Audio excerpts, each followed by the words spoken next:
हमारे ही घर में भिक्षाटन करके अपने बच्चे को विदेश में पढ़ाया, और हम ही सोचते हैं हमारे आईएएस और डॉक्टर बेटा बेटी पंडित जी को पैर छूता है। वो पान खाया हुआ, गुटखा खाया हुआ, भैंस चराने वाला पंडित मेरा आईएएस और डॉक्टर और इंजीनियर बेटा को मार्गदर्शन करेगा?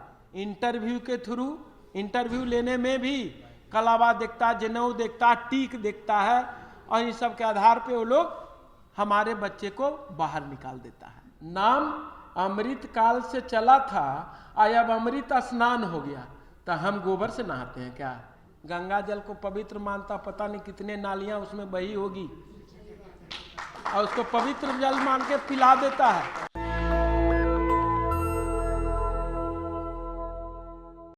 और उसको रद्दी टोकरी में डाल देता था, और आदमी फिर से वो जनरल में तैयारी होता था। इसीलिए जो हम लोग को 49.5% जो आरक्षण मिला है, आबादी 90% और आधी आबादी के लिए जो आरक्षण मिला है, इन तमाम हथकंडे के वजह से हमारी आबादी के 5% भी लोग आरक्षण के जरिए सरकारी सुविधा का लाभ नहीं उठा रहे हैं। ना तो नामांकन में और ना ही आपकी नियुक्तियां में। बड़े बड़े कॉलेज की तो बात ही नहीं करें। हम लोग का एक मुद्दा है ना इसमें कि 1993 का बैरिकेटिंग हटता है, और ये जो आरक्षण के लिए जो मानदंड दिया है 8 लाख रुपए का, वो मानदंड हटता है, तो हमारे पड़ोसी या चाहे मेरा ही सगा भाई कोई एक आईएएस बन गया है, डॉक्टर बन गया है, बैंक का मैनेजर बन गया है, उसका बेटा को नहीं मिलता, तो हमें खुश नहीं होना चाहिए कि मैं तो गरीब हूँ, मेरा बेटा आईआईएम में नहीं पढ़ेगा तो इसके बेटा को भी नहीं मिले।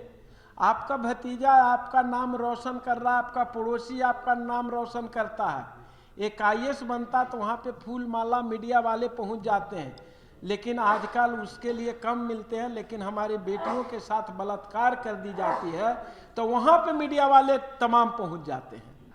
हम लोग ब्राह्मणवादियों के खिलाफ हैं।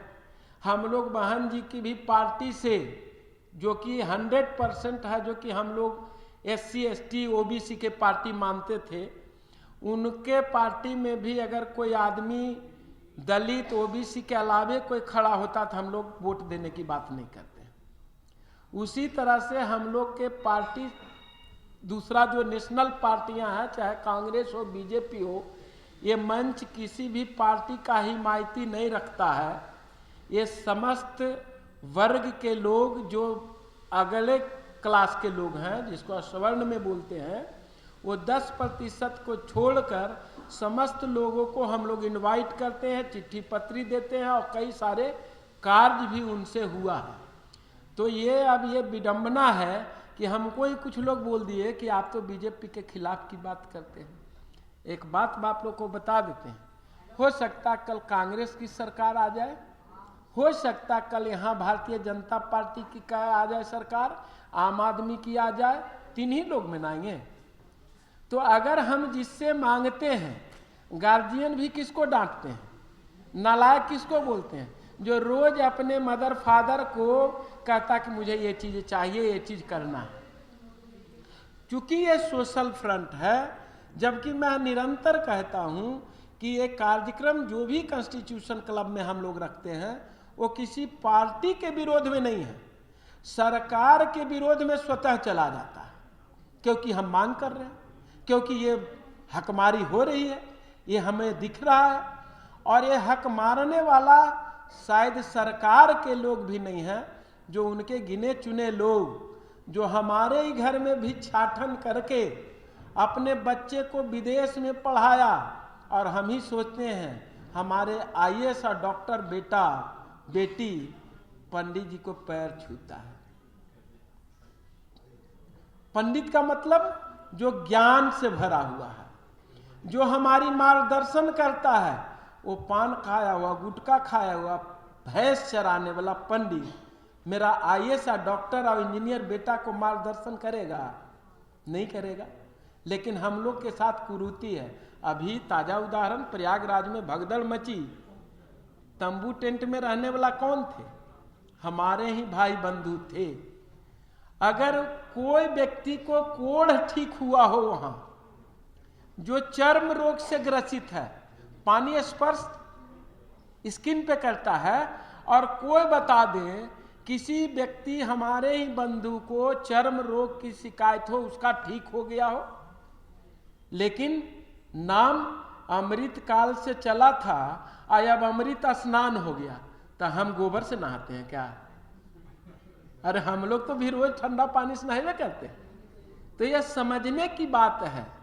जो अभी पीछे उन्नाव में डेथ हुई, जो एक प्रवचन में डेथ हुई कई सारे माताओं बहनों का, वो कौन थे? हमारे ही लोग थे। उनके लोग तो ऐसो आराम से होटल में जाके रुकते हैं, आपके तरह शेड टेंट तंबू में नहीं रुकते हैं। तो स्पष्ट है कि ये आडंबर है, इसे आडंबर से बचना चाहिए। और ये देखिए कि राजनीतिक पार्टी के डकैत महाडकैत जो लोग हैं, वो कितने प्रतिशत हमारे लोगों को टिकट दिया है। संख्या मेरी वोट देने के लिए लाइन में हम लगाएं, वो लोग तो पिकनिक मनाने के लिए कल चला गया। 5 तारीख को छुट्टी रहेगा ना जी। दिल्ली के तमाम कार्यालय 5 तारीख के छुट्टी है, और शहजादे मनाली या कहाँ कहाँ वो चले गए गाड़ी उठाए, और ये वोट जनमत कौन देंगे? हमारे लोग देंगे। तो मैं विडंबना में ये फंसा कि मुझे कहे तो मैंने क्लैरिफिकेशन दे दूं। कई जगह कंफ्यूजन होगा। नोटा मत दबाना, उसका कोई बेनिफिट नहीं है। अगर नोटा से 10% वोट मिलता और उस विधानसभा का चुनाव, पार्लियामेंट्री का चुनाव रद्द हो जाता, तो नोटा दबाने का फायदा है। गुस्सा उतारो तो अपने लोग के साथ उतारो। मुझे पूछा कि आप हमेशा इस तरह की बात करते हैं। मैंने कहा ये आम आदमी से कौन खड़ा जी? पंडित। हमने कहा बीजेपी से, सॉरी इसका बीजेपी का बुराड़ी में एनडीए गठबंधन है, तो मैंने कहा एनडीए से कौन है खड़ा? ओबीसी। मैंने कहा घड़ी छाप कौन खड़ा? ब्राह्मण भूमिहार। दूसरा जो कांग्रेस से खड़ा कौन? ब्राह्मण भूमिहार। तो अब वोट क्या करोगे? आपके पास दो ये ना ऑप्शन है, या तो अपने भाई को चुनाव जिता करके या खूब लतियाओ। जब आप मुद्दा की बात करो, नहीं माने तो उसको लतियाओ, हम वोट दिए। लेकिन नोटा दबा दोगे, उसको हरवा दोगे, तो ये दिक्कत होगा। इसलिए आप लोग नोटा नहीं दबाना। आज चुनाव पे ही है ये, आज सारे लोग चुनाव की बात करेंगे। 1993 की बात है, जाति जनगणना, इसी लोग हम लोग निरंतर लाखों रुपए गरीबों का पैसा इसमें जा रहा है। पैसा हम लोग अपना ही सिर्फ नहीं लगाते हैं, आप लोग का भी पैसा जो दान देते हैं 10-20 रुपये, उसी से कार्यक्रम होता है। तो ये देखना है कि अगर सब ब्राह्मण है तो अपने ओबीसी एससी एसटी वाले को चुनो, मजबूरी है। लेकिन अगर कोई पार्टी से खड़ा है अपने समाज के, तो उसको चुनना, उसको बहिष्कार कर देना है। ये सब वोट के राजनीति से हटके तो 1993 का हम लोग को हटाने का कार्यक्रम है। राजनीतिक पार्टी जो डकैत महाडकैत बन के बैठा है, वोट हमारा राज तुम्हारा करके, और फिर हमारा काम नहीं करता। फिर हमारे ब्यूरोक्रेट भी बहुत संख्या में है, हमारे चार्टर अकाउंटेंट है, बैंक कर्मी है। आपके बच्चे बिजनेस मैनेजमेंट करने के लिए IIM में नहीं जा रहा है। क्यों नहीं जा रहा? क्योंकि हमारे पास संसाधन नहीं है। और मेरे जो अभी एग्जाम्पल दे रहा था कि आपके बड़े भाई, छोटे भाई जो IAS बन गए, बैंक के बन गए, या कोई अच्छे क्लास ऑफिसर बन गए, तो उनको रिजर्वेशन से मुक्ति। अरे हाथ पकड़े का कौन खींचेगा? ये अगर हम करें कि 2 भाई बढ़िया हो गया और उसका बच्चा को भी रिजर्वेशन से डॉक्टर इंजीनियर बनने का मौका मिलेगा, तो फायदा आपको होगा ना। एक बात और बताता हूं, 5-6 साल की पढ़ाई डॉक्टर की होती है। आपके पड़ोस में डॉक्टर बने होंगे, आप देखिए कि जिसका 300 नंबर आया, जिसका ताना आप सहते हैं, और किसी का 700 नंबर आया। 700 650 नंबर वाला भी नहीं हुआ एडमिशन, और 300 वाला मेरा बच्चा हो गया, तो हम उसका ताना सहते हैं। क्या? 300 बोला। अरे क्वालिफाइड मार्क क्या है? क्वालिफाई करके गया ना, क्वालिफाइड होने का मार्क था ना जी। हम लोग भी पढ़ते हैं अभी भी, first division, second division, third division, अब CGPA आ गया, तो है ना सब चीज। तो जब क्वालिफाइड किया और उसके बाद की बात को देखिए, क्या आपके बच्चे डॉक्टर और CA पढ़ने के लिए या नवोदय में पढ़ने के लिए, ये कार्यक्रम का बहुत बड़ी देन है। सैनिक स्कूल और नवोदय में बच्चे एडमिशन होना शुरू हो गया है आरक्षण के तहत। तो क्या नवोदय में पढ़ने के लिए चल गया तो 10th में फेल हुआ क्या? किसी की बेटी, किसी का बेटा, किसी की भतीजी MBBS में या कोई उच्च पढ़ाई में गया तो फेल हुआ क्या? लेकिन जो 700 नंबर वाला लाया था उसको तो मैंने देखा है कि फेल हुआ। मैं जीता जागता एग्जाम्पल हूँ। मेरी बेटी के साथ 3 ब्राह्मण समाज के लोग पढ़ते थे हरियाणा का। मेरी बेटी MD में, मैं इसलिए नहीं बता रहा हूँ कि मेरी बेटी डॉक्टर, नहीं, मेरे पास एग्जाम्पल है। 3-4 लोग ने बच्चे को समझाया। कोई कह देता था तुम्हारा कोटा लगा है, ऐसे बोलता था, तुम तो कोटे से हो ना, तो थोड़ा सा जलीस फील होता था।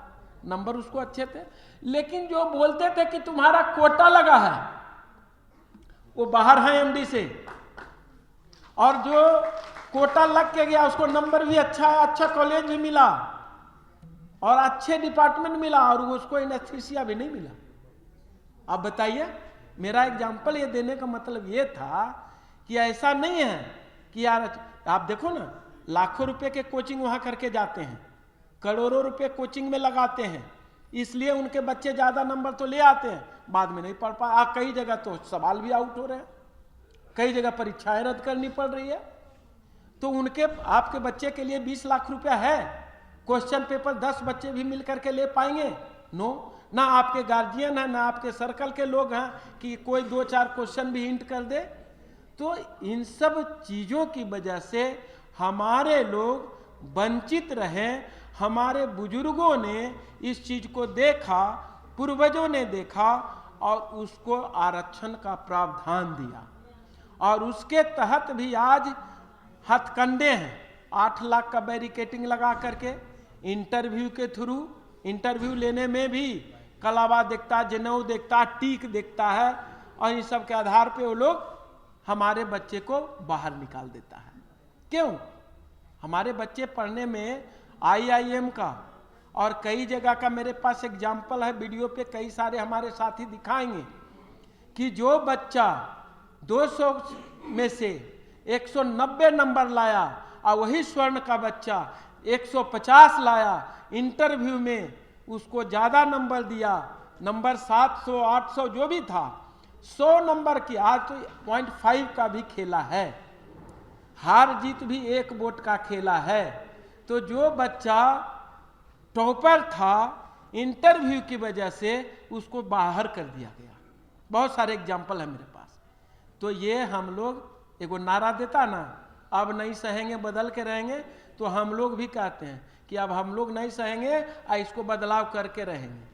कहता ना कि बटोगे तो कटोगे, सही बात है। हम लोग मुसलमान, हिंदू, मुस्लिम और ये धर्म ग्रंथ की बात करते रहेंगे, कटते रहेंगे।